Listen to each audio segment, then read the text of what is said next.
Buhay na buhay ang spirit of giving nga nakapaskuhan. Patotoo dyan ang wala tuong paghatudin mga pamasko ka nagkapirang grupo o individual sa mga mas nangangaipo. Uyan istorya ni Jessica Calino. Antes pa man naging miyembro kan Philippine Coast Guard, si Chief Petty Officer Alex Lumbre, minsan naman naging parapadyak sa banwaanin Pasakaw. Parte nga ni da ini ka nagbilog sa kun ano asin sisay siya sa ngunyan. Kaya tuyong Disyembre, pigmamaot niyang makataoning dikit na regalo sa mga parapadyak asin mga nagkakayod sa saindang banwaan.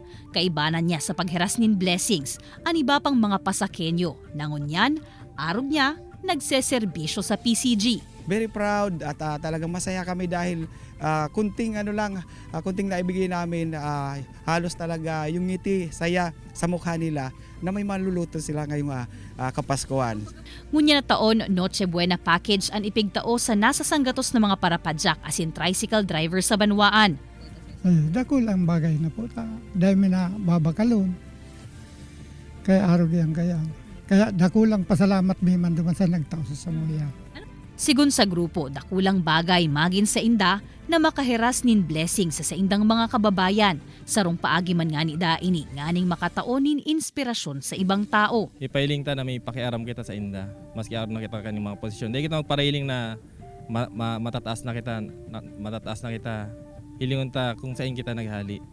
Kaya tabangan ta sinda na maabot man ang arugan yung posisyon. Sa ngunyan, 20 mga tubong pasakaw naan miyembro kan PCG. Taon-taon nindang ipapadagos ang pagheras nin pamasko kasabay kan paglaom na lambang pamilya kan mga parakayod sa banwaan, magkaigwaman nin aki na nakatapos asin nagin profesional. Nakaresibe man ni Noche Buena package sa ginibong outreach program kan sarong Good Samaritan ang mga katutubo sa pirang barangay sa Paracale, Camarines Norte. Apwera sa Noche Buena package para sa mga pamilya, nakaresibe pa nin school supplies ang mga kaakian. An aktibidad pigsuportaran man kan mga personahe kan Paracale MPS sa paagi nin simpleng feeding program para sa mga katutubo. Kaibanan si Gerald Gandia, Jessica Calinog, Balitang Bicolandia.